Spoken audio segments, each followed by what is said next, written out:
Welcome to PetAbility. I'm your host, Cathy Simons. And I'm your host, Chris Cranston. Our podcast provides interviews and information to help your pets live their best lives. Hey, Chris. What's going on today? Well, not a lot. Just preparing for another awesome podcast. I love it when we do awesome podcasts. We always do awesome podcasts. Come on. I know. Hey, listen, I got to tell you something. I don't know if our listeners have had a chance to listen to our last podcast on putting together your first aid kit, but I listened to it again, and I went through my first aid kit and found that I needed to replace like expired stuff. I know. So I got myself some new Benadryl, and I bought myself some new bandage scissors. I know they don't expire, but I need to get myself a fancy pair. It could get dull. Exactly. They could. Right. So, so check those. Yeah. If you got your first aid kit together already, just check the expiration dates on those drugs, make sure that they're within that time. Do it now. And then I think we suggested in the podcast, like putting something in your calendar, a reminder to, annually just make sure that at a minimum, that all of the supplies are in there to make it complete, and check those expiration dates. Right. It was a bit ironic because I went to see our friend Libby last week. That is our model for our passive range of motion episodes. So great. She's an awesome dog. But our session was delayed by a week because they were at the dog park and Libby stepped on a broken bottle and got glass in her foot. And her owner was like, it was a squirter. Like it was an artery that she got. And she's like, it was just gushing out. And sure enough, she's like, it made me realize that I need to have these things, at the ready. And I was running around. So it was a very timely case in point. Right, and I said, well, Stephanie, we just released a podcast on first aid kit. And many of the things that she wished that she had on hand were the very things that we suggested. So she's going to listen and she's going to put together her kit. And she also said definitely for her car because, we said that both home and car because they were out in the dog park. So she definitely needed to have it close by. Yeah. Okay. Well, that's a good point. Thanks, Libby. I'm sorry you cut your foot, but that's a good lesson for our listeners. You may not be at home when you have your emergency. You may be out, you know. So. And she's always teaching us something, that Libby. Yeah. And just an update. She's doing fantastic. There were no signs of her wound. She went through her therapy program with flying colors as usual. So. Thank you. Okay. Well, before we get started with our interview today, would you like to get a quick update on Janet Quaxon? Of course. Because how's my favorite duck doing? I know. Well, she's fabulous. She's Janet. I've actually gotten a fair amount of emails about Janet Quaxon because people are interested on how I made the mobility cart for her, and they're interested in making one for their own ducks. So it was kind of exciting that there were people that reached out to us. People reached out with a lot of questions about Janet Quaxon, and I just, I'll fill you in on her. She's actually doing quite well. She doesn't have she has an injury to her leg. And the reason we got the mobility or made the mobility cart for her, honestly, is so that she could be upright, so that she could dry herself off. So ducks that can't get up like that become waterlogged. And that becomes problematic for them when they're swimming. So the mobility cart was largely to give her some support to get off her breastbone so she could stand to eat, dry herself off, and be part of the other ducks community. She's she's a large part of the duck community. So, and I guess, there were some people that even asked, but, why did you put so much time and energy into Janet Quaxon? She's, I'm going to paraphrase it, just a duck. But, my feeling is she's somebody's beloved pet, and she deserved every bit of attention and energy that I give to all the other patients. And she's doing well, right? She's doing good. So, and I think for those who've never experienced, like Gretchen alluded to with the chicken podcast, and that you become very attached and you learn all of their personalities. So if you haven't experienced that personally, I think it's hard to understand. But once you have developed a relationship with fowl, if you will, then you get it, right? Right. And I love ducks and chickens, and she's a fantastic duck. She really is. And Cathy, I don't know if you remember our very first podcast, I talked about Peep, the duck that I won at the county fair. So, love ducks. I know. Well, I don't want to keep our guest waiting any longer. I just want to give you a quick update on Janet Quaxon. So let's get right into it. All right. I am beyond excited today about our guest for so many reasons. So today we're going to be talking with Dr. Freya Mowat. She is the assistant professor of veterinary ophthalmology at the University of Wisconsin-Madison. And she doesn't know this, but she's a little bit of a hero for me. Like, I know that makes me sound like a little nerdy, because like some people are like, oh, my hero is Superman. I'm like, no, mine's Dr. Mowat. But there's a great reason for that. And that's because I'm a great admirer for her dedication in studying a condition called sudden acquired retinal degeneration syndrome in dogs. And as the audience knows, I'm a big advocate for dogs that are blind and visually impaired. And I've had 2 dogs now in my life that are both diagnosed with sudden acquired retinal degeneration syndrome. And one of them was my first dog who went blind at the age of 7, was initially diagnosed with optic neuritis. And then later we learned that he had been blind from sudden acquired retinal degeneration syndrome. And that's what set me on the path of being an advocate for blind dogs and writing my book about, living with blind dogs and things we can do to enhance their lives. And then I thought, well, you know what, if you're going to walk the walk, you got to talk the talk. And I adopted a dog that had already been diagnosed with SARDS and was 6 years old and blind. So, it was really these experiences that sort of set me on this path, and sharing this experience with not with other owners, but also certainly within the blind dog community. And there is a big blind dog community. We are out there on every social media. We're out there on Facebook, Instagram, YouTube, support groups, and so forth. And so we're out there, and I'm excited to talk to Dr. Mowat about her research, because I feel like this gives me great hope. People like me who have dogs that have been diagnosed with sudden acquired retinal degeneration syndrome, kind of gives us great hope for the future for these dogs. So please welcome to the show, Dr. Freya Mowat. And Dr. Mowat is going to tell us a little bit more about herself. Welcome, Dr. Mowat. Welcome. Thank you very much. So yeah, just a little bio from me. Obviously with the accent, people might wonder where I'm from. So I grew up in the Lake District of the United Kingdom in England. I went to veterinary school in the southwest of England in Bristol. I did some clinical experience and a specialty internship in a private practice near London. I did my Ph.D. at University College London with a human research laboratory that was looking at treatment for blind humans. And then I was lucky to do a residency training in veterinary ophthalmology at Michigan State University, and was able to also do some research as well.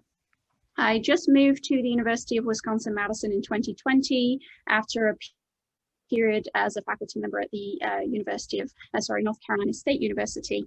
And yeah, I'm really excited to share my research here.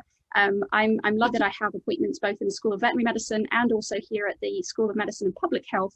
So I'm really able to hopefully contact some human ophthalmologists as well that have interest in some similar diseases. So yeah. So awesome. And I really want to remind our audience to listen to the content versus just getting lost in that dreamy accent from the UK. That's right, Chris. I was hypnotized. But why don't we jump right in? Because I'm really excited to hear what Dr. Moat has to say about SARDS, because what do we know? I feel like maybe we don't know a lot. Can you explain what SARDS is and what we actually do know about this condition? Yeah, I mean, I'll firstly preface what I have to say with, we really don't know enough. We're trying our best. We're certainly, as a community of veterinary ophthalmologists, learning a lot from clinical cases. It's been around, SARDS, and I'll use the acronym SARDS just because I have a hard time saying sudden acquired retinal degeneration syndrome. But I think it's really important that you call it SARDS with an S, because it is a syndrome. There's more to it than blindness, and that's what we really are focused our current research efforts on. But it's been around for 30 years or more, probably 40 years now. And so it was first described in the 1980s as a sudden onset blindness. And these dogs present often concurrently, or at least within a short period of time, with other signs. So they develop excessive thirst. They will urinate sometimes excessively. So they'll sort of have little accidents in the home. And they'll often have weight gain and excessive appetite as well. And so a lot of times, because that can sometimes precede or, occur before the onset of the vision problems, owners can bring their dogs with SARDS into their regular vet or even to a medicine specialist to have workup performed for other conditions like Cushing's disease. So I know, that is going to be some sort of point of discussion in the future, but that certainly is part of this syndrome, is this generalized problem within the body that then also manifests in the eye. And when we see them in ophthalmology, these are typically animals that have lost vision quite quickly. Our research that we did a survey of about 600 dogs owners of dogs with SARDS, and we asked them, when did your dog go blind? How quickly did they go blind? And the vast majority of dogs go blind within 2 weeks. So that's completely normal to completely abnormal within that 2-week period. Most dogs within that group go blind within a few days. So it's very quick. And for that reason, I think it's very traumatic for people, and also sometimes a little upsetting for the dog too, because their life, really the lights get switched off. It's a lot. So hopefully that sort of gives us a little intro to how we see those cases as clinicians, and I think also how both the dogs and the humans associated with those dogs kind of experience the disease. It's quite shocking, I think. Oh yeah, having been through it, I can tell you, yeah, it's quite shocking. And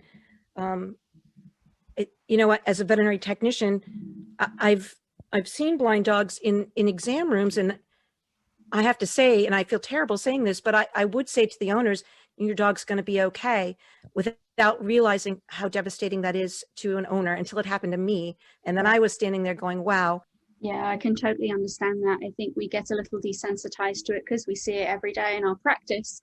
But watching your own pet, I think, go through quite sudden change in their life, which they're just navigating their environment in a different way, and they eventually do learn. And I think that's one very reassuring thing to kind of pass on to your community. And I'm sure that you've had this experience yourself too, which is that dogs are extremely adaptable. We see dogs that are long-term blind, months, if not years blind. And those dogs are extremely confident and comfortable in their own environments. Of course, if you pop them in the middle of a stranger's home, they're going to have trouble, but I think for the most part, if they're in a home environment they feel comfortable in and they know it well, then their other senses can kind of help them. That takes a while, and so we do find that piece of adjustment is the most challenging part of dealing with any sudden blind dog, for sure. Are there other eye diseases, if you will, that cause blindness so suddenly as SARDS does? Yeah, I mean, there are definitely diseases that we have to rule in or rule out. I think the other thing to put out there is that we don't know enough about SARDS and how it relates perhaps to some related or similar diseases. So we really, we are a little bit pigeonholing SARDS into one syndrome when it may be a collection of diseases that fits into a sort of similar clinical picture box. But there are definitely some sudden onset causes of blindness that we need to be aware of, and that's why it's important to at least think about sending or running over to see a veterinary ophthalmologist to get a definitive answer, because of the other possibilities. And unfortunately, none of them are great. So the other diseases that could be possible are optic neuritis, where there's an inflammation of the nerve that connects the eye and the brain. And I think, as Cathy mentioned, that also often presents as complete sudden onset blindness. And that one is usually diagnosed in a slightly different way. So we tend to actually have to do a scan of the brain, an MRI scan of the brain, and look for signs of inflammation in the optic nerves. And that can actually also reflect as inflammation in the fluid around the brain as well. So it can be quite severe, and it can be important to consider the workup if that's possible. The other condition that can sometimes, and I've definitely seen this clinically, it's not as common, but a brain disease can also manifest as sudden onset blindness. There are only certain parts of the brain that can be affected that cause that quick and focal disease. So obviously other brain diseases can show up in other signs, so seizures or changes in their ability to ambulate, head movements, etc. But there is a specific location in the brain that can be affected that will cause very focal brain disease and very specific eye problems. And that's a tumor often that affects the crossover, the tiny part of the brain where the optic nerves of both eyes connect, called the chiasm. And if there's a little mass that sits, a little tumor that sits right in that location, that one can actually push on those nerves and cause compression and blindness. So oftentimes we as veterinary ophthalmologists are kind of the gatekeepers to where the cases end up sort of going to from us. So if we diagnose SARDS, clearly the eye is the problem and we get to manage those cases. But sometimes the eye is ruled out, and that's where some of our diagnostic testing is really important. There's a specific test that we always do in dogs with sudden onset blindness called an ERG, so an electroretinogram, ERG. And that test essentially looks at the electricity that the retina produces, so the cells that detect light, and it looks at the electricity generated by light. So we flash very similarly bright lights to the room lights in your environment at the eyes, and we look at the electricity that's generated by the eye. And obviously in SARDS, the big problem with the retina is that those electrical signals are no longer generated. So we see what we call a flat line or flat ERG. But if we see a normal ERG, that tells us that the retina in itself in isolation is okay. And that tells us we need to go on and look further down, the pathway into the brain. And then we tend to send those cases on to our neurological colleagues for them to help us work up the case more completely. Sounds very complicated. I think the quick take-home message from that is really just, we may not have all the answers for SARDS right now, but it is still important to think about consulting with a veterinary ophthalmologist, because there are other diseases that look very similar that could be managed very differently. If you have an inflammation around the brain, or if you have a brain tumor, you're treated very differently than if you have SARDS. Let me ask you this, Dr. Moat. I'm wondering if there's any coincidence in the fact that I had two dogs that had SARDS, and they were both pugs. Are you seeing more one particular breed than more than another that's being diagnosed with SARDS? Yeah, that's a great question. I personally have not done this research, but I know that many others have. So there have been some larger studies looking at breed, and actually there are a few breeds that pop up to higher risk than others. So what I will preface this with is that the most common breed to get SARDS is mixed breed dogs. So we don't think that there's a strong genetic component, at least based on the studies that have been done to date. But what we do know is that it's typically small breed dogs that get this. So you're not going to get commonly a Labrador or a big Labradoodle type dog that gets SARDS. Now we do see those, but it is much more uncommon. So the breeds that we see that are more commonly affected, that are purebred, we typically sort of think of Dachshunds, we think of pugs, we think of miniature Schnauzers. Those are sort of my top three. But there are, Brittany Spaniels have been described. And so I think if you look deeper into the sort of slightly overrepresented breeds, there are a sort of handful of purebred dogs that will be more susceptible, but we have not yet figured out why that is, whether there's something to do with the immune system in those dogs, whether it's something to do with the environment. The little dog has more potential to accumulate. I think that we are really just scratching the surface of what we understand in that respect. Fascinating. I know I have a neighbor just down the street, and they approached me because they knew what I do, and they have a mini poodle that was diagnosed with SARDS. So fits that small breed profile. Yeah, and some studies suggest that females are more susceptible, but other studies show a relatively similar balance between females and males. If there is a female predisposition, it's relatively subtle. And then typically in terms of onset, we see middle-aged dogs. So when we talk about middle age in a little dog, we're typically talking somewhere around 8 or 9, because little dogs tend to live a little bit longer than your bigger dogs. So, and our studies have supported that, our median age is usually right around 8 to 8.5 in terms of onset. Yeah. So we've talked about breeds within dogs. What about other species? Are there SARDS cases in other species out there? So cats, the main sort of population that we see as veterinary ophthalmologists is heavily dog focused, because people are heavily dog focused, and then cats are our number two, and then horses. What I would say is I have not come across a similar syndrome in either cats or horses. What I will say though is there are some sort of parallel diseases in people that have been described, and you know we're really interested in some of those conditions because you know I have an interest myself in a research standpoint in understanding animal disease in the context of human being an animal as well, right? So trying to understand how parallels exist, especially when you have the potential that this could be an environmental trigger. You know, if you've got an environmental trigger that a dog and a human share, could we potentially be susceptible to the same diseases in our own homes?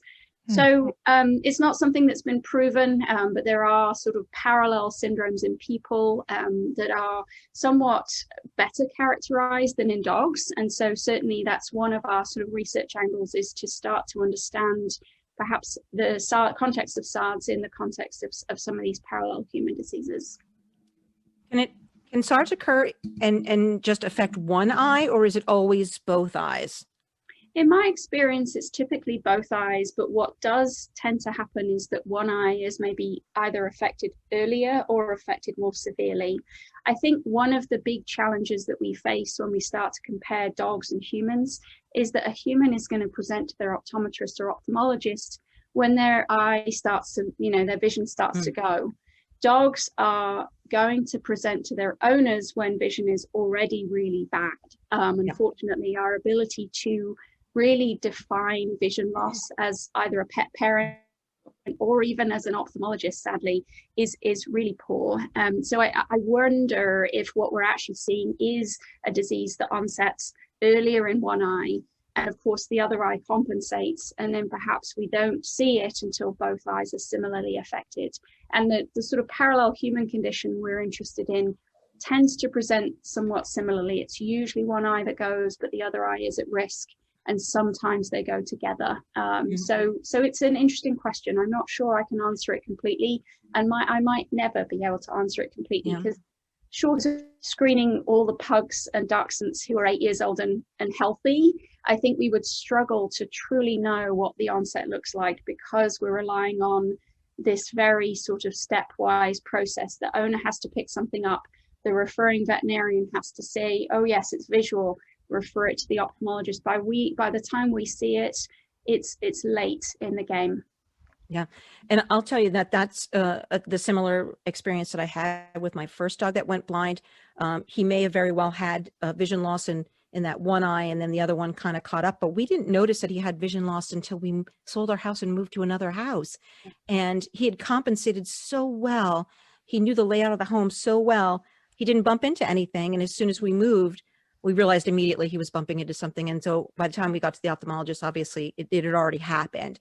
But there wasn't a lot to pick up on. Honestly, he was acting in normal behavior and navigating the home. And then when we moved, you know, and for me as a veterinary technician, I'm like, oh my God, how did I not see this? But honestly, there wasn't anything until he started bumping into stuff. Yeah. And it's interesting if we ever see, you know, an earlier case, it's often the dogs that do things, like they're dogs that perhaps have an agility activity. I'm thinking of a case, particularly in North Carolina, that the owner picked it up, you know, a little earlier, perhaps because the dog was performing, you know, they had to navigate using their vision. And I think, unfortunately, a lot of our middle-aged dogs don't have that job to do, right? They have to snuff around the garden, find some toys, you know, find the food bowl and the water bowl, and maybe they don't use their vision for a lot of those things, and therefore it's not easy to pick up on. Yeah, again, I think my dog was relying largely on, that the fact that he had already mapped out the house in his head, and probably, you know, and his ability to smell, you know, where his food was and everything. And my second dog that we had that had SARDS, one of the things that was very helpful for him to keep him very active and mental stimulation, because he was completely blind when we got him, is we actually did nose work with him. And, you know, it didn't require vision. It just required, you know, that you'd be able to, you know, use your nose and smell. He was actually pretty good at it. So it was exciting to see that we could find an activity for him or a job for him to do, even though he was blind. Yeah, I mean, it's also really important from a quality of life standpoint for people to understand that I think dogs can compensate extremely well. One thing I will say is that there are a number of people who've described with our survey paper that we just published last year, that people describe a syndrome where there may be other senses affected. So some people will describe hearing loss, that's probably the most common, but some people will also describe a loss of sense of smell. So again, tip of the iceberg, we don't know why, we don't know how. I think that there's a lot that we can understand by looking at those cases, but we haven't yet. And I get this question all the time. That I think the biggest question I get from clients or owners of blind dogs is, you know, what can these dogs do, and what is their quality of life going to be? And you know, I think that you know, I think that it's important to let people know too that your dogs can have a joyful, interesting life without vision.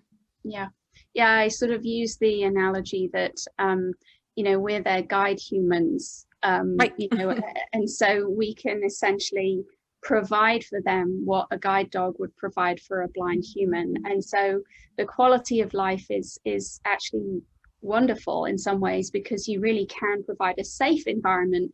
And then also there are lots of strategies, and you know, I've looked through your book after you approached me for this podcast, and you know, that I think there are some wonderful tips in there and out there in the real world on how to adapt your home and how to adapt your lifestyles for a blind dog. And there's a lot out there. You know, there are now echolocation devices that you can buy for your dog, you know, that will essentially turn your dog into a mini dolphin and allow them to navigate using sound rather than vision. So I think there's a lot that can help to rehabilitate a dog that's lost its vision, for sure. I think so too. For the owners out there that may be experiencing this, have you found that there's a typical timeline in terms of adaptation? And, you know, again, how that could be facilitated with, you know, without fancy sonar devices? Like, do they typically, you know, figure it out within days, weeks, months? I mean, how long does that take, or is it variable?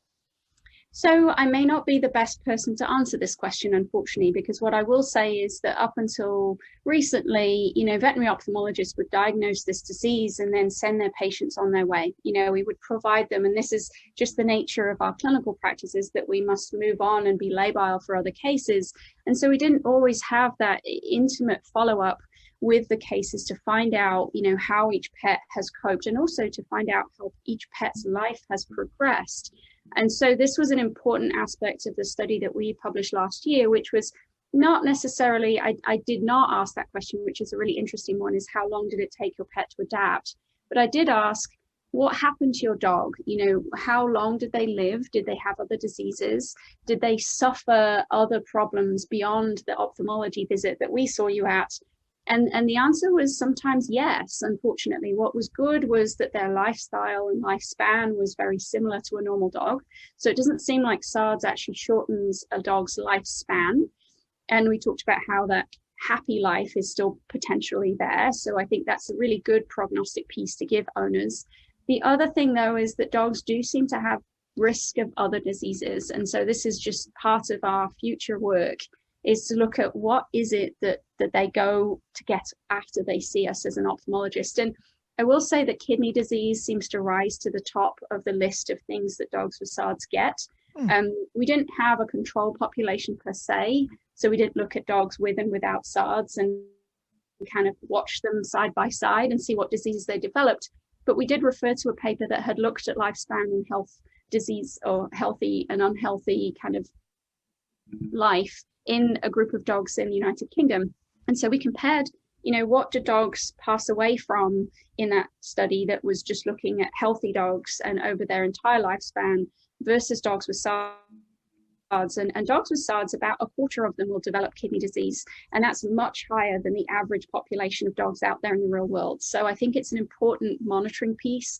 I don't think it's necessarily specifically related to your question, but I think it is important to know that the diagnosis doesn't end with SARDS. I think it begins in some ways with SARDS, and then we talk to the vet who's referred the case to say, okay, you know, we need you to monitor this and be careful for the future. Mm-hmm. Is SARDS painful? Yeah, it's a great question. I think that's another really reassuring things for people to know is that SARDS is actually very painless. Awesome. You know, we do not see some of the other blinding disease issues that we see with, say, glaucoma, where the pressure is high inside the eye. Those eyes are painful. They often swell up and they can cause ulcers on the surface of the eye, which can be painful. You know, and those can sometimes warrant either long-term medical treatment for the eye, or worst case scenario, some you know, pain sparing procedures like eye removal. So, you know, I can't remember the last time I removed an eye from SARDS. It doesn't mean it doesn't happen, because of course these dogs are blind, so they might poke themselves on a rose bush or something down the street and end up with some problems. But it's the exception rather than the rule. So yes, I think it's a comfortable disease. Once the adaptation to blindness occurs, you know, and things are monitored, it's usually a pretty stable condition. So Dr. Mowat, can you tell me, are there any treatment options for dogs with SARDS? Yeah, that's a really good question. And it's something that we get asked as clinical providers all the time. You know, I think unfortunately up to date, my kind of approach to this is I tell you your dog has SARDS, and then I tell you that there are not any good treatment options, you know, and that's my personal clinical interpretation of what's available to me in terms of information. Back in North Carolina, when I was a faculty member there, we did do a small clinical trial. There are a number of theories about the underlying causes of SARDS, and many of them converge on the immune system. And I do believe that the immune system is implicated, whether it's a cause or an effect, I don't know. But we really wanted to see if there were any drugs that could perhaps modulate the immune system, but without any of the major side effects that some of the other treatments that have been kind of put out there in the real world have. And so we picked a drug. It's called mycophenolate mofetil. And what it is it's got a relatively good safety profile, and it really has minimal side effects. If there are side effects, drug withdrawal takes away the side effects, and really there are no long-term risks. So we tried that drug really in the hope that it might provide some evidence that we had some benefit, even if it wasn't the best drug in the whole world. And unfortunately, we tried it in 10 dogs. We looked at vision and ERG, the function of the retina, both before treatment and then after about 6 weeks of treatment. And we did not see any benefit. So unfortunately, all dogs actually got a little bit worse in their vision. And we did lots and lots of testing. No major side effects, but of course, you know, the benefit versus the risk is, you know, there really wasn't much benefit. So our personal experience is that the one drug we selected was unsuccessful in those 10 dogs. And then what's frustrating and you know, needs to be addressed in future research is that there aren't any well controlled and well performed studies that look at other types of treatments. So there are lots of treatments that have been talked about and perhaps suggested or even tried. And my concern is that until we know the benefit of the drug or the treatment compared with the risk that that treatment provides. And I'll just kind of circle back to the fact that we now know that dogs' lifespan with SARDS is not generally affected. So they're not going to die young. So we're not protecting them from death here. You know, we are trying to prevent them from getting other diseases and stay healthy. But we really then have to take a big, long, hard look at risk.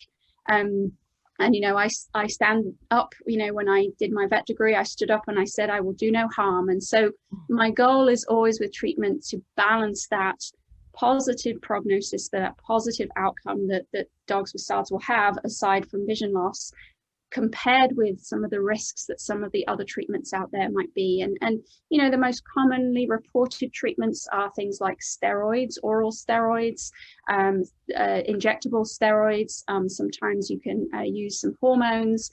And again, you know, I think maybe some of these have validity, maybe they are effective. But what I want to know before I prescribe them is what the balance between the benefit to the patient versus the risk to the patient is. And those studies have not yet been performed. So I'm hesitant. Yeah. We don't understand the disease yet either. So yeah. Right. So those are excellent points that you make. And I think, you know, something that pet owners need to consider broadly, not just as it relates to SARDS, Mhm. but always weighing the risk and benefit. I talk about that a lot with my clients, I know. So you mentioned earlier, Dr. Moat, that that you also work on the human side, and implied kind of the crossover as people being animals as well. So is your research helping us to understand retinal diseases in people? Can you touch on that briefly? Yeah, so aside from SARDS research, we're currently really interested in aging, natural aging, and aging of multiple organs in the body, mostly related to the neurologic system. So we know that brain aging predisposes people to really horrible conditions like Alzheimer's, like Parkinson's disease, dementia, and we also get visual disease, so vision loss diseases as well. And so our interest is to start understanding pet dogs in the context of risk for development of these diseases. So, we're really excited to do this work. I think what it helps to do is bring the pet into the human arena a little bit better. There are lots of people around the country doing these types of studies, and I think it's really important because a lot of what we suffer is related to our environment and our lifestyle, and a lot of these age-related diseases are intricately related to those. And so dogs and humans share a lot of those things, and so perhaps if we can start to understand what the dog goes through, we better understand what the human goes through. And yet dogs live a lot less amount of time, so if we can really understand what the dog does, we might actually be able to predict or understand better what the human does. So that's kind of our main focus from a human comparative standpoint, for sure. I remember I was devastated. I think I was in my 20s, and I've worn glasses since I was 4. So I always had regular visits to the optometrist. And I remember he said, well, if you live long enough, everybody's going to get cataracts. And I was like, I'm only in my 20s. And but it's probably true. And as our dogs have lived longer, we're seeing a lot more, of that in our dogs and such too. So just as a little aside. Yeah, no, absolutely. I think there's a lot to learn, who sits beside us, our dogs, as well as our family. So I think there's a lot we can learn from our pet family that might help us ourselves. Yeah. As we're I know we're getting close to wrapping up, but as I was reading your bio, I'm interested to hear if you wouldn't mind just talking a little bit about your study of red wolves and retinopathy. And please tell me you've had an opportunity to meet red wolves. I have. I've met many, many red wolves, actually. I think last time I counted, I think I've met over 75. So yes, I'm sad to have left most of them. Oh, I apologize. I'm sad to have left most of my red wolf friends behind in North Carolina because, as you probably know or would find out, North Carolina is a really big hub for red wolf species survival planning. So the North Carolina Zoo has really one of the largest captive collections of breeding red wolves in the country, and from there they really kind of strategize to keep the species alive. It's such a tragic story, and I was excited to be involved in the small way that I could.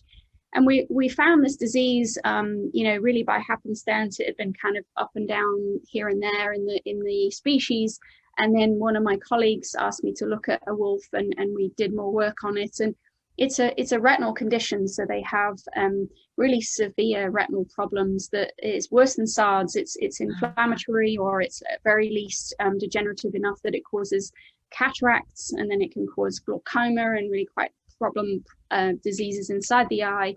And of course, for a potentially wild species, blindness in itself is bad news. So, they were very interested in sort of really looking at this in more detail. And I just have to write the paper. It's been sitting on my desk for many months now during the sort of COVID anxiety times. It needs to just get written. But we've looked at pedigrees to see if there's some hereditary component. And, it's a difficult disease to really look at in terms of genetics because the red wolf, unfortunately, is extremely inbred. So the original population of red wolves was actually derived from about 10-ish individuals. And so really, if you think about, a whole population of about 300 to 400 wolves now, derived from just a few wolves, we really have lack of genetic diversity, and that likely has contributed, but we can't truly pull it apart because they are so related. So it's a challenge. I think the goal with the species is to try and bring it back into the wild. And of course, that's a huge concern if there is a hereditary form of blindness in the species, because that's not going to go well for, the animals that get released. So hopefully, at the very least, what we can do is any animals that get released get an exam performed by an ophthalmologist to make sure that they don't have signs of it. And then at least we can hopefully predict that those wolves will not pass it on or get it themselves. This is how naive I am, and I need to apologize for the listeners that are in the southeast of the United States, because now that I think about it, of course, there must be another color, because why would we say gray wolves if there wasn't another? I'd never heard of a red wolf prior to doing the little research for our podcast here. So yeah, they it's the only American wolf, so it is actually a very, very unique North American species. There's some controversy, as there probably always is in everything, about the origins of the red wolf. And so if you delve deeper into the literature, or even into some of the legal proceedings, you can certainly find that genetically these wolves are somewhat related to the grey wolf. They're also potentially somewhat related to coyotes. And so there was definitely some controversy about whether this was even worthy of a protection status, because they are maybe a hybrid species. But then aren't we all a hybrid species? Right. Right. Our genetics back in the day. So I think that the advocates for the red wolf have really been able to argue that this is a unique animal, and it has maybe some genetic features of other species, but is a unique kind of animal in itself. And they've been able to win out and continue to get protected species status. But it's been challenging. If any of your listeners are looking for a worthy cause, look out for some of these red wolf charities, because it's a North American heritage species that has undergone some substantial challenges in its life. So yeah. Right. If you come across any of them that need physical rehabilitation, please reach out to me and Chris. Okay. Wonderful. Well, with COVID, unfortunately, when I moved, I had every intention of being able to reach out to. There are a couple of facilities here in the Midwest that have red wolves, but of course, I wouldn't want to impose myself during the COVID pandemic. So hopefully, I can at least get back to providing a service for the species and being able to screen some eyes from time to time to help them out. But yeah, it's been a difficult time to do that type of outreach, unfortunately. Yeah.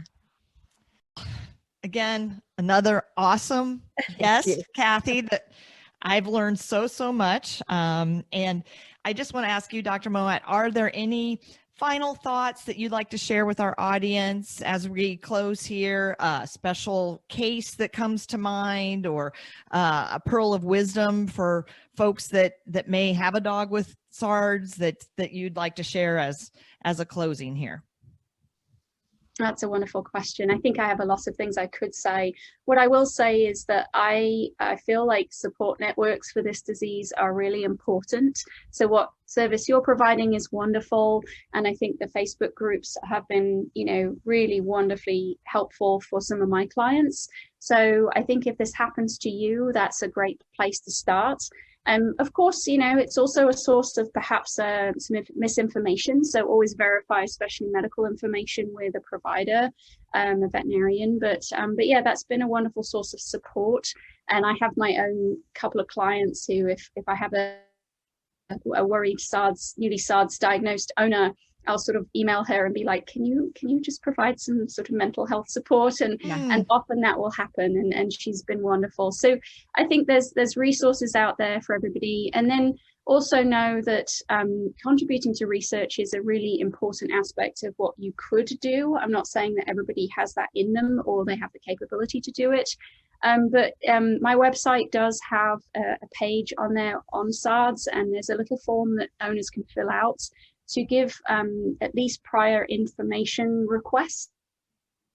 for any upcoming research studies that we might perform. And there may be one coming within the next 12 months or so that we may ask for some blood samples from dogs with SARDS. And it may not be recently diagnosed dogs with SARDS. So even if your dog has been diagnosed a while ago, I'd really appreciate if anyone was interested, especially if they're in the Midwest, just from a kind of logistics standpoint. But equally, we get contact from all over the country, and I'm always happy to chat or at least provide some sort of help, refer people on to other ophthalmologists who might have other things they can offer. So yeah, I'm always kind of around. I can't always promise I reply to every email, but I do my best. I'll let my neighbor know about the opportunity for research, because I see Maggie out in the neighborhood quite frequently. So maybe they can help contribute. And yes, Dr. Moat, if there is, I'll ask you to let me know, maybe you can shoot me back an email or what have you, about, the specifics of where folks can find you and, and find that page on your website in terms of helping you out there. So yeah, absolutely. I will happily share. And that's not intended as some shameless plug. It's more just, we don't know enough about SARDS, and I'd love to know more. We don't have a lot of funding. Unfortunately, we just got a grant last year, which is currently ongoing. I have a master's student who's starting a master's this fall.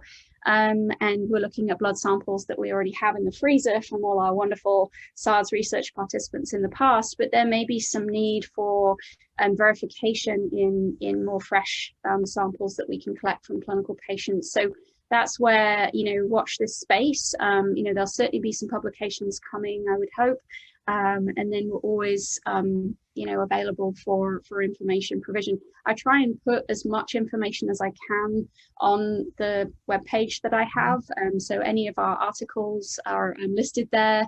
So that if it's kind of a nice resource for what we know, at least for SARDS as well.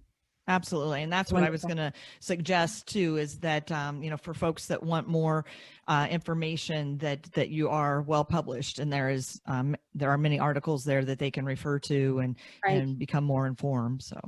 Well, and something that maybe not everybody knows, but if you can't get a copy of an article online for free, and some of our publications are provided for free by the publishers, you can actually email me and I will send you a personal copy. So I'm allowed to do that because I actually perform the research. So it's not a well-known fact, but yes. I think it's important to try and get the information out there, especially the most recent paper we published on the questionnaire. That's citizen science, and I was very kind of passionate about the idea that the citizens should get it back, and so I've done my best to get it out there. But of course, I can't necessarily break copyright rules with putting it out there publicly, but that doesn't mean that if somebody wants it, that I can't give it to them personally. So. Well, Dr. Moat, again, I've learned so much, and you're such a lovely person to chat with. So thank you for offering your time and expertise to the PetAbility podcast. And oh, you're very welcome. It's been an absolute pleasure. And, if there's anything else that I can help you with, you just say the word. I'm excited to get the word out. Yeah.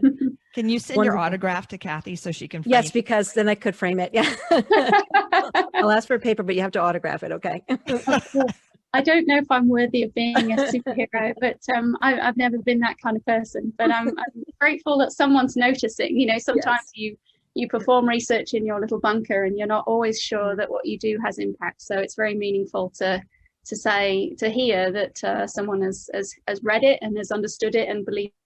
Yeah. So it's good. And I think it gives, again, I think that for, speaking for myself and people in the blind dog community, the fact that we have some hope for the future is fantastic. So thank you very much. Oh, you're very welcome. It was a pleasure to chat with you both today. Take care. Thank you. Bye. Bye. Thank you for joining us. We hope you enjoyed our show. Follow us on Facebook or on Instagram at PetAbility Podcast. For more information about Cathy's books and living with blind dogs, please go to enableyourpet.com. Thank you, and please tune in next time.